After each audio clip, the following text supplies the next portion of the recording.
দুধ কলা দিয়ে কালসাপ পুষলে পরিণতিটা যে ভয়ঙ্কর হয় তা হয়তো আমেরিকা এখনো বুঝতে পারছে না।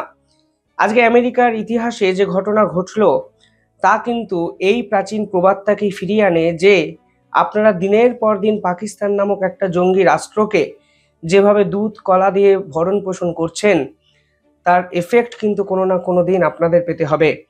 এবং আজকে আমেরিকা কিন্তু এক বিপজ্জনক এবং সব থেকে ভয়ঙ্কর বলা যায় জঙ্গি আক্রমণকে রুখলো।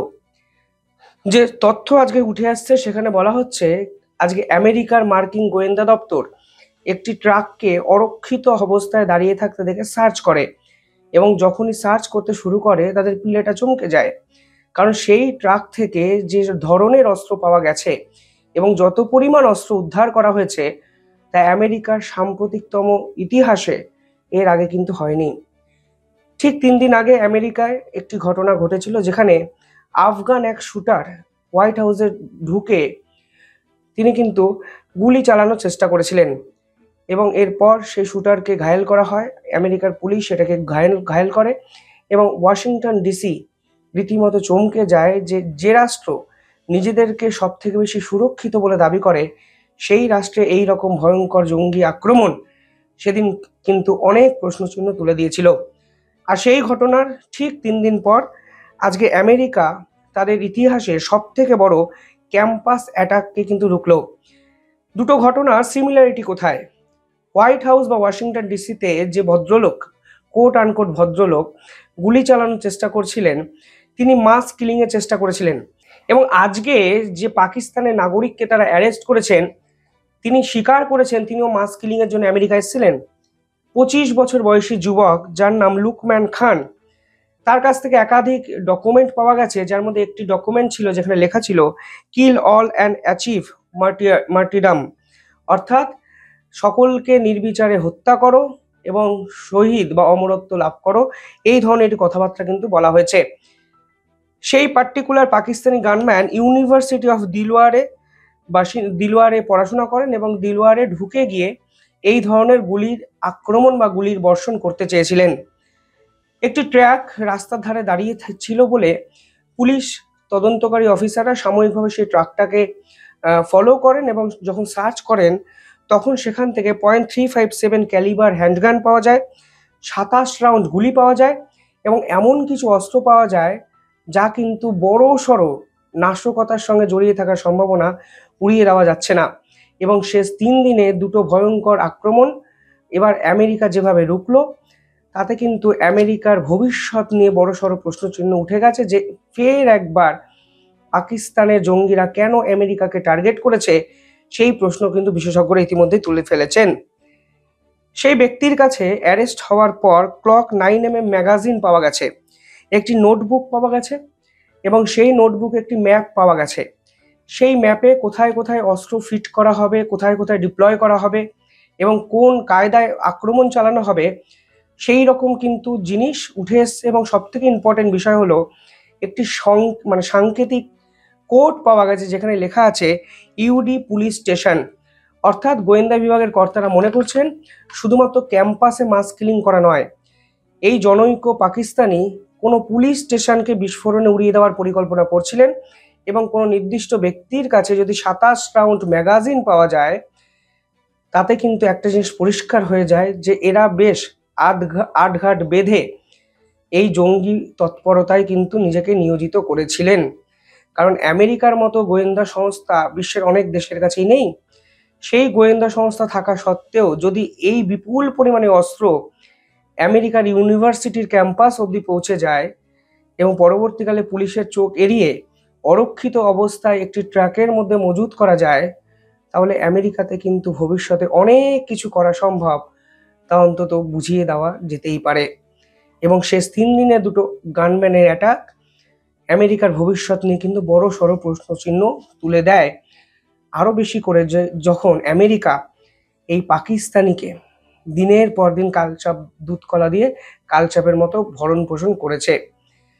কিছুদিন আগে আফগানিস্তানের যে নাগরিক গুলি চালানোর দায়ে মার্কিন গোয়েন্দা দপ্তরের হাতে অ্যারেস্ট হয়েছেন তারপর ডোনাল্ড ট্রাম্প কিন্তু আফগানিস্তানকে নিয়ে কড়া কড়া কথা বলেছিলেন এবং তিনি বলেছিলেন আফগানিস্তানের যত নাগরিক আমেরিকাতে ঢুকেছে তাদের সকলকে রিচেক করা হবে এবং তার ভিসা প্রসেস নিয়ে আমেরিকা কিছু স্ট্রিক্ট রুলও হয়তো জারি করতে পারে। আজকে যিনি অ্যারেস্ট হলেন তিনি পাকিস্তানের নাগরিক। তাহলে পাকিস্তানকে নিয়ে কি করবেন ডোনাল্ড ট্রাম্প? পাকিস্তানিদেরও কি বয়কট করবেন ডোনাল্ড ট্রাম্প, নাকি শুধুমাত্র ব্যবসায়িক স্বার্থ চরিতার্থ করার জন্য পাকিস্তান এবং আসিম মুনিরকে এখনো তার দুহাত ভরা ভালোবাসা উজাড় করে দেবেন? যদিও ডোনাল্ড ট্রাম্পের অবস্থাটা খুব একটা ভালো ঠেকছে না। আজকে আমেরিকার ইতিহাসে যা এর আগে কখনো হয়নি, আমেরিকার পার্লামেন্টে কিন্তু সেটাও হলো।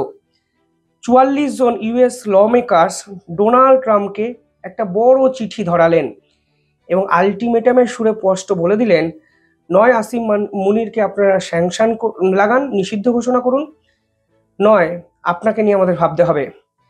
এই 44 জন ল মেকার্স কি লিখেছেন? তারা প্রথমেই লিখেছেন যে আসিম মুনির সেনাপ্রধান হয়ে দিনের পর দিন অথরাইজেশনের অ্যাবিউজ করেছেন।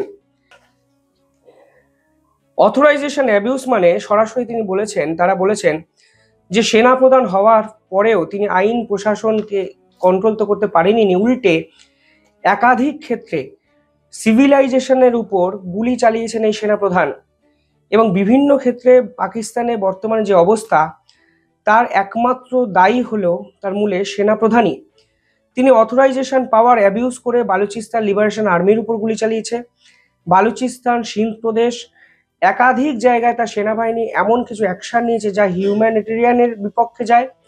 এমনকি সেকেন্ড এখানে পরিষ্কার বলা হয়েছে যে যখন ইলেকশন শেষ হয়েছিল পাকিস্তানের 2024-এ, তারপরে যে ভোট পরবর্তী হিংসার ছবি আমরা দেখেছিলাম তার মূলেও এই সেনাপ্রধান আসিম মুনির। পরিষ্কারভাবে ল মেকাররা ইমরান খানের বর্তমান অবস্থা নিয়ে প্রশ্নচিহ্ন তুলেছেন। পরিষ্কার বলা হয়েছে যে ইমরান খান দেশের প্রাক্তন প্রধানমন্ত্রী হয়েও জুডিশিয়াল সিস্টেমের সাপোর্ট পাননি, উল্টে এই আসিম মুনির দিনের পর দিন ইমরান খানকে জেলে বন্দি করে রেখেছেন, যা সরাসরি অ্যাবিউজ অফ পাওয়ার, এছাড়া আর কিছু নয়। অর্থাৎ ডোনাল্ড ট্রাম্পকে তারা স্পষ্টভাবে বলেছে যে নয় আপনি আসিম মুনিরকে নিষিদ্ধ ঘোষণা করবেন, নয় আমেরিকার বিপক্ষে আমরা করা অ্যাকশন নেব, আপনার দিকে সরিয়ে দেওয়ার কথা কিন্তু আমরা ভাববো। আসিম মুনিরের সাথে ডোনাল্ড ট্রাম্পের সম্পর্ক শুধুমাত্র রাজনৈতিক সম্পর্ক নয়, শুধুমাত্র পাকিস্তানের জিওগ্রাফিটাকে ইউজ করার জন্য উনি যে আসিম মুনিরের সাথে সম্পর্ক আছেন তা কিন্তু নয়, পুরোটাই কিন্তু টাকার সম্পর্ক। আসিম মুনির যেভাবে ডোনাল্ড ট্রাম্পকে মিথ্যে স্বপ্ন দেখিয়ে দিয়েছেন ক্রিটিক্যাল মিনারেলস আর তেল নিয়ে, তা কিন্তু ভুলতে ডোনাল্ড ট্রাম্পের কয়েক দশক সময় লাগবে। পাশাপাশি ডোনাল্ড ট্রাম্পের নিজের ব্যক্তিগত স্তরের পারিবারিক এমন একজন ব্যক্তি, তিনি সরাসরি পাকিস্তানের সঙ্গে ব্যবসা বাণিজ্য করার বরাতও কিন্তু পেয়েছেন আসিম মুনিরের সৌজন্যে। ফলে পুরো বিষয়টা কিন্তু কোটি কোটি টাকার লেনদেনের উপর দাঁড়িয়ে আছে। তা আমেরিকার ইউএসের যে ল মেকার্স আছে সেই 44 জন ল মেকার্স তো জানেন, এবং তারা এবার ডোনাল্ড ট্রাম্পকে হুঁশিয়ারি দিয়ে দিলেন, নয় আসিম মুনিরকে স্যাংশন লাগান, নয় আমরা আপনাকে সরানোর কথা ভাববো। অর্থাৎ পাকিস্তানের জঙ্গি যাদেরকে দিনের পর দিন আমেরিকা পালন করেছেন, তারাই এখন আমেরিকার গোয়েন্দা দপ্তরকে একদিকে যেমন কাঁপিয়ে দিচ্ছেন, অন্যদিকে আমেরিকার ইনফ্রাস্ট্রাকচারের অত্যন্ত গুরুত্বপূর্ণ ল মেকার্স তারা ডোনাল্ড ট্রাম্পকে আলটিমেটাম দিচ্ছেন সেই আসিম মুনির এবং পাকিস্তানের জঙ্গিপনা নিয়ে। কি করবে আমেরিকা? কিভাবে বাঁচবেন ডোনাল্ড ট্রাম্প? ডোনাল্ড ট্রাম্পের কাছে অপশানটাই বা কি? আজকের পর কিন্তু ডোনাল্ড ট্রাম্পের কাছে অপশানটা অনেক কমে যাবে, কারণ পুতিন ভারত সফরে এসে কার্যত বুঝিয়ে দিয়েছেন ভারতই হলো পাওয়ারের নিউক্লিয়াস, এবং বর্তমানে ভারতকে ধরেই বর্তমান বিশ্বের জিও পলিটিক্সের সমীকরণ কিন্তু রচিত হবে। সেই অবস্থায় ডোনাল্ড ট্রাম্প কাকে বেছে রাখবেন, আসিম মুনির না সমগ্র ভারত? প্রশ্ন কিন্তু